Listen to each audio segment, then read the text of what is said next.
In this video, we're going to pit Google's Pixel 8a against the Pixel 8 and Pixel 9 and see which phone comes out on top. I used the Pixel 8 for over 6 months before switching to the Pixel 8a for 3 months, and now I've been using the Pixel 9 for over 2 months. So I've had a good amount of experience with all of these phones. We're going to use a point system in this comparison. So the winning phone in each category gets 2 points, the second phone gets 1 point, and the losing phone gets no points.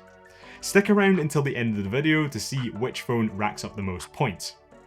We're going to dive deep on this one, so buckle up and let's crack on. We're going to start with design and build quality, and from a visual perspective, I personally prefer the Pixel 9, followed by the Pixel 8a, and then the Pixel 8. All the phones have matte aluminium sides and camera sections, which I love because they avoid a load of fingerprints.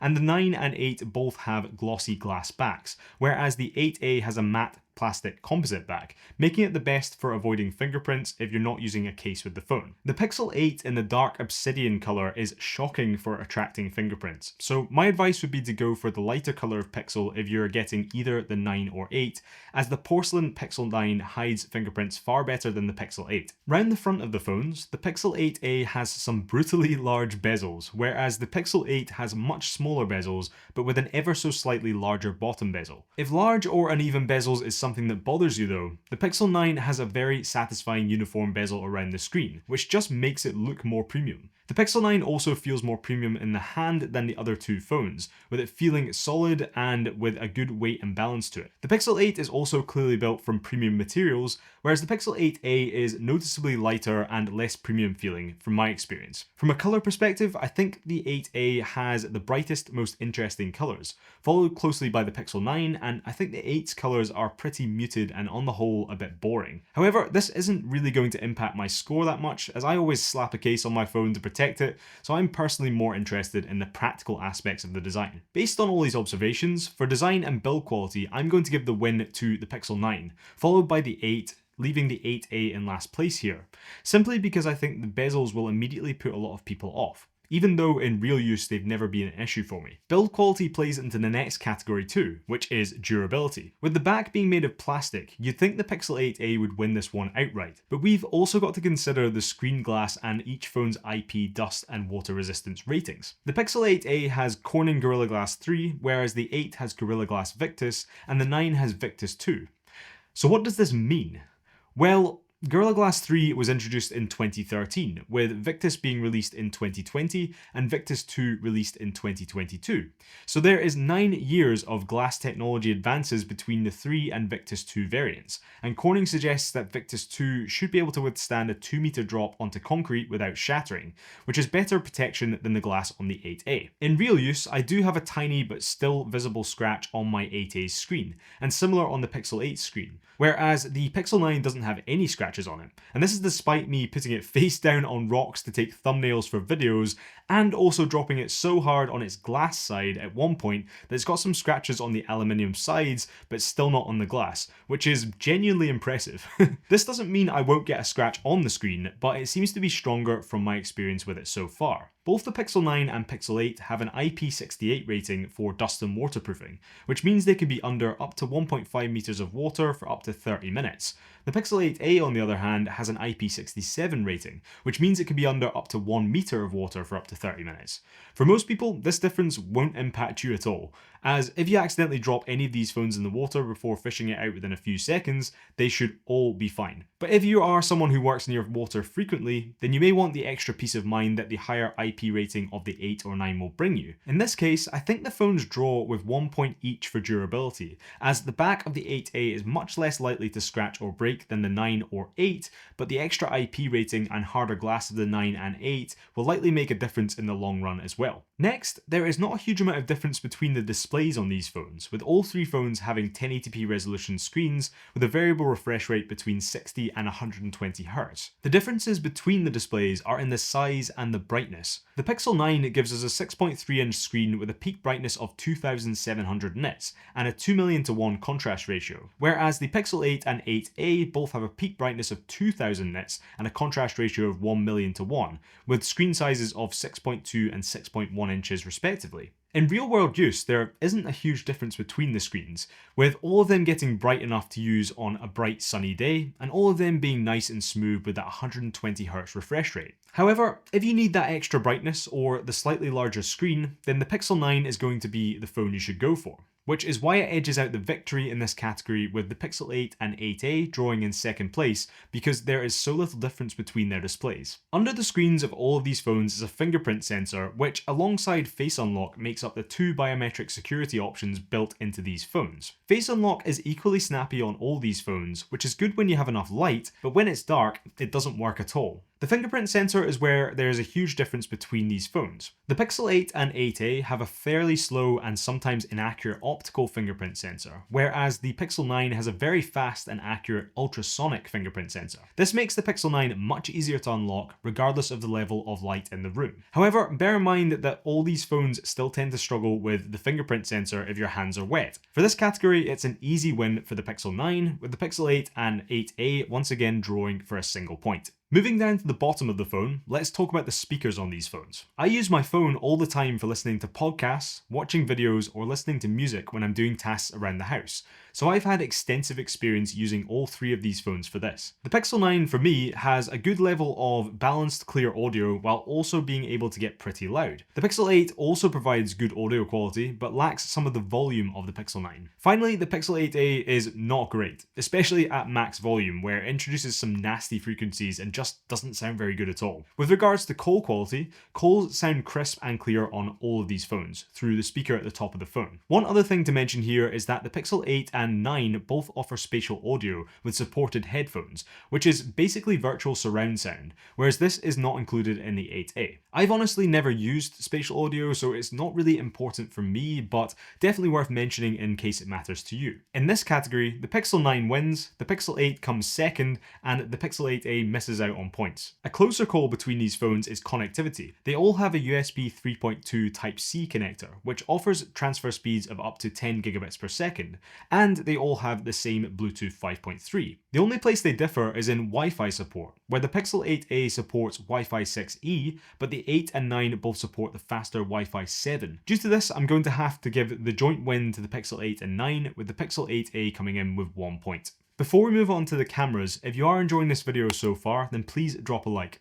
I appreciate you. The camera performance on these phones might be the make or break for a lot of people about which phone you decide to buy. Fortunately, in my experience, the cameras across all the phones are very good. The Pixel 8 and 9 both sport the same 50 megapixel main camera, but the 9 has an upgraded 48 megapixel ultra-wide over the 12 megapixel ultra-wide of the 8. The 9 actually shares two of the three camera sensors that are on the more expensive 9 Pro and 9 Pro XL, which is great. The higher megapixel count in the ultra-wide sensor does make a difference, with the images from the Pixel 9 being slightly sharper and more detailed than the 8. Both phones have the same 10.5 megapixel front-facing camera. However, the camera on the Pixel 9 includes autofocus, whereas the 8 only has fixed focus. In my experience, this doesn't make that much of a difference, as the photos out of the front-facing camera aren't super detailed anyway. The Pixel 8a has a 13 megapixel front-facing camera, which is obviously higher resolution than the 8 and 9, but the results from all three phones are honestly very similar in this regard. The Pixel 8a actually has a higher megapixel main camera at 64 megapixels. However, this is the same sensor that was used in the 7a, so it's fairly old now by smartphone standards. The 8a also has the same ultra-wide sensor from the 7a, which provides 13 megapixel images. In well-lit scenarios, all the cameras on each of these phones perform really well. Even the 8a with its older sensors produces excellent, contrasty and well-balanced images. However, when you stick them in low-light situations, the larger main sensors on the 8 and 9 really stand out by maintaining their image quality, even without using Google's night sight mode. Although it has the same main sensor as the 8, the 9 has a new image processing pipeline, and this seems to make a difference in how clean and detailed the low-light shots look. The 9 also takes this one step further with its upgraded ultra-wide, which seems to be significantly better in low light when compared to the 8 and far better than the 8a's ultra-wide, which is significantly worse in low light, even when using night sight. The 8 and 9 also offer macro mode, where this is missing on the 8a. So if you're someone who values getting close-up shots, then the 8a is going to be a no-go for you. There are also other camera software features which are exclusive to the Pixel 9 and 8. These phones both have the action pan mode, which allows you to shoot a moving subject and create a motion blur behind that subject, and night sight time lapse. both features which are absent from the Pixel 8a. On the Pixel 9, you get the Add Me feature, which allows you to add someone into an existing photo by taking a second photo with them in it and intelligently stitching them together, and you get the new panorama mode, which should make it easier to take panoramas with better results. I need to mention that this Pixel 8 has an issue where it doesn't focus when you initially open the camera until you shake the phone. However, I'm not going to count this as a negative for the 8, as I've determined that this is a hardware issue, and from the comments on my previous videos, no one else has had the same issue. I think it must have been caused by me dropping the phone at some point, as I don't remember it being an issue when I first got the phone. In terms of video, all the cameras can shoot up to 4K at 60 frames per second, but for some reason only the Pixel 8 and 9 can shoot 24 frames per second, with the 8A being limited to 30 and 60 frames per second. The stabilization is fairly similar on all the cameras, which is to say it's good in all but the most difficult of situations, such as filming handheld while walking over uneven ground where you may see some stabilization jitters. Another feature that is omitted from the 8A is the ability to shoot 10-bit HDR video, which doesn't really bother me, but it can give you super bright highlights and more realistic darker blacks, if you care about that. And finally, the 8 and 9 can shoot with the cinematic blur video mode, which is also missing on the 8A. This puts an artificial blur behind the subject that you're shooting, but it looks pretty fake in my opinion, because the quality of the subject cutout isn't very good. Plus the quality is limited to 1080p in this mode, rather than 4K. The lack of the various software features doesn't really bother me that much between the different phones. I think the quality of the Pixel 9's images is just overall consistently slightly higher than the 8 and 8A, and the macro mode could be important for certain users. Based on this, the 9 gets the win in the camera category for me, and the Pixel 8 comes second, with the 8A coming in last. Next is a really important category for me, and that's battery life. The Pixel 8 and 8A had an underwhelming battery life in my use, with the Pixel 8 being slightly better than the 8A, but still being fairly average, with me ending the day with about 10 to 20% battery left after about 3 to 4 hours of screen on time and mixed use. This is mainly due to the pretty rubbish modem in the 8 and 8A, meaning that my battery performance on mobile data was substantially worse than when I was connected to Wi-Fi. In contrast, in the first 2 months of use, I've been very pleased with the Pixel 9's battery performance. While it's not exceptional, it sits firmly in the good category rather than average, which is a huge improvement over the Pixel 8 and 8A. I can comfortably use the phone for mixed normal use and even hit 4 to 5 hours of screen on time and not be worried about making it to the end of the day. I very rarely got to the end of the day with the 9 and had less than 15% battery left, which is class. So the Pixel 9 wins this category, with the 8 getting the single point and the 8A getting 0. Charging goes hand in hand with battery life, as often you may need to top up your phone after a long day at work to get ready for a night out. The Pixel 8 and 9 offer similar charging speeds, with both hitting 27 watts of wired charging and both hitting 12 watts of wireless charging with a Qi certified charger. However, if you have Google's Pixel Stand, the Pixel 8 can hit 18 watts for wireless charging, whereas the Pixel 9 can only hit 15 watts. Which is weird considering the Pixel 9 is the newer phone and the fact it has a larger battery. The Pixel 8a falls far behind in this category and is one of the worst parts of this phone in my opinion, as it only charges at 18 watts wired and a measly 7.5 watts wirelessly. Another thing to note here is that the 8 and 9 both support battery share, which allows you to wirelessly charge another phone or device with your Pixel, but the 8a doesn't support this. In my experience, charging speed hasn't been a huge issue, as I tend to put my phone on charge before I go to bed and wake up with it fully charged. Plus, all the Pixels here support Google's adaptive charging, which only fast charges your phone up to 80% when you put it on charge when you go to bed, and then trickle charges it to 100% in time for you waking up, which should boost the longevity of the battery. However, if you don't charge your phone overnight like me, then charging will be very important. So the Pixel 8 actually takes the win here, followed by the Pixel 9, and the 8a falls into last place. Again, in terms of performance, both the 8 and 8a have the same Tensor G3 chip, both with 8GB of RAM, whereas the Pixel 9 offers the newer Tensor G4 chip with 12GB of RAM. The performance on all these phones is very similar across the board, to be honest. In everyday use of swiping around Android 15, scrolling social media, messaging and watching or listening to content, there honestly really isn't any notable difference between how these phones run. They all run really smoothly in my experience. The only times the phones get warm in my use of them is when I'm gaming for an extended period or downloading large files from the internet. I can play Call of Duty Warzone Mobile with the graphics and frame rate settings set to the highest that the game allows for over an hour, and all the phones get hot, but I don't get any noticeable lag or slowdown, which is good. However, I'm in Scotland and it never really gets past about 25 degrees Celsius here, so if you're in a hotter environment, then I think it would be possible for these phones to overheat, as they do get hot to the touch when you're doing some heavy gaming. At least in Call of Duty, you could reduce some of the graphics settings and you'd probably be fine. However, it's safe to say that if you're looking for a powerful phone for doing heavy gaming sessions or for photo and video editing regularly, then I think there are definitely better phones out there for those use cases. For the average user who does some gaming every now and then and mainly uses the phone for everyday things,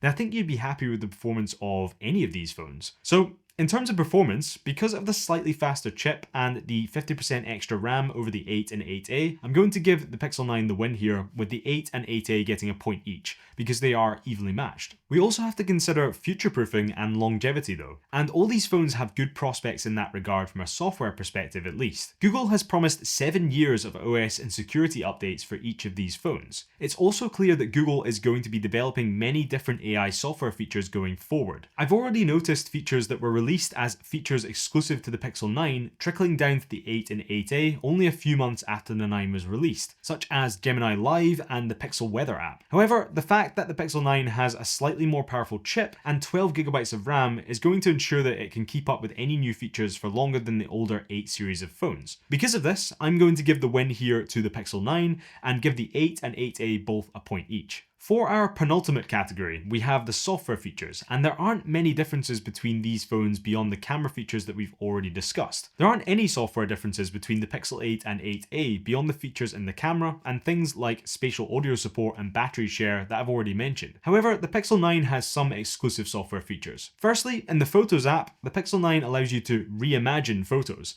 which basically uses generative AI to add new elements to any photo. You just need to draw over a section of the photo and describe what you want to be added, and it'll give you a few different options to choose from. I've honestly used this infrequently on my Pixel 9, and I've only really used it to create fun edits of my rabbits. The Pixel 9 also has autoframe in the Photos app, which allows you to use generative AI to expand an image. This will generate new pixels around the outside of the image and give you a few different aspect ratios to choose from. I've not used this apart from when I've been testing it, so I wouldn't miss it if I didn't have it. Next, the 9 has pixel screenshots, which allows you to use normal language to search for specific screenshots to make them easier to find. So if you're the type of person who takes a screenshot of important information to remember it, then this is going to make those screenshots a lot easier to find after the fact. Pixel 9 users also get Pixel Studio, which allows you to generate images with AI on your device using a text prompt, which is quite cool, but doesn't really provide much value in day-to-day use. We also get an AI-generated weather summary in the Pixel Weather app, which uses AI to summarize the weather forecast for you. This definitely isn't something you'll miss on the Pixel 8 or 8A, as you can just, look at the weather forecast. For Reimagine, Autoframe, and the AI Weather Summary, I can see these being brought to the Pixel 8 and 8A, and possibly older Pixels in the not too distant future, as these are features that could be processed on Google's servers. Pixel Studio can basically be replicated on any device that has access to Gemini, as you can now generate images using Google's Imagen 3 image generation model, so I don't see this as a reason to get the Pixel 9. As far as I'm aware, the Pixel Screenshots app uses the on-device Gemini Nano model more heavily than the other features here, so may require the extra RAM of the Pixel 9. However, I wouldn't be surprised in the slightest if Google gets rid of the Screenshots app in the future and integrates this as a feature in Google Photos that'll be accessible by all devices. The Pixel 9 still wins this category because it does have these extra features, but I'm giving the 8 and 8A a point each because I don't think the missing features are going to be deal breakers for the vast majority of people, and there's a good chance that we'll see these on the older phones in some form in the future. And this brings us on to our final and possibly most important category: price and value. The price can be the decider at the end of the day because it's really based on what you can afford and what gives you the most features for your money. Because of this, I'm going to give the first place in this category 10 points, second place 5 points, and the last place 0. The Pixel 9 is naturally the most expensive phone here, being the newest and most feature-packed, and comes in at $799 or £799, but can already be had for $100 off when the sales come around. The Pixel 8A is the cheapest, coming in at $499 or £499, but has already been down to under $400 on sale. Finally, the Pixel 8 is now being sold at an RRP of $599 or £599, but can regularly be picked up for under $500 when it's on sale. The key thing between all of these phones is that I would never recommend you buy them at full price. Wait a month or so for a sale and you'll be able to save a lot of money on them. In my opinion, the Pixel 8 is the best value for money, especially if you can pick it up for $500 or less. So I'm giving it the 10 points here, followed by the Pixel 8a for 5 points, and inevitably the Pixel 9 comes in last in this category as it's just a lot more expensive than the 8 and the 8a. So, as you can see, the Pixel 8 came in with a sprint finish at the very last, which means it's pipped the Pixel 9 to the win in our Pixel battle. Based on these scores, which one of these phones should you buy? Well, if you have a budget of $400 or less, then go for the Pixel 8a when it's next on sale, and I'm sure you'll be happy with it if you're okay with the large bezels, the slow charging speed, and the average battery life. If you want the best value for money, then for me, the Pixel 8 is the one to go for, because if you can get it for less than $500, then it's a lot of phone for that price. Finally, if you just want the most refined phone with the most features and the best experience out of these three, and the price isn't really a factor for you, then the Pixel 9 is definitely the one you should get, as it fixes a lot of the aspects I wasn't so keen on with the Pixel 8 and 8a. If you've decided you want to pick up one of these phones, then I've dropped some links down in the description for you. But do you agree with the points that I awarded to each of these phones? Let me know down in the comments below. Otherwise, as always, it's been an absolute pleasure, and I'll catch you all in the next video. Cheers.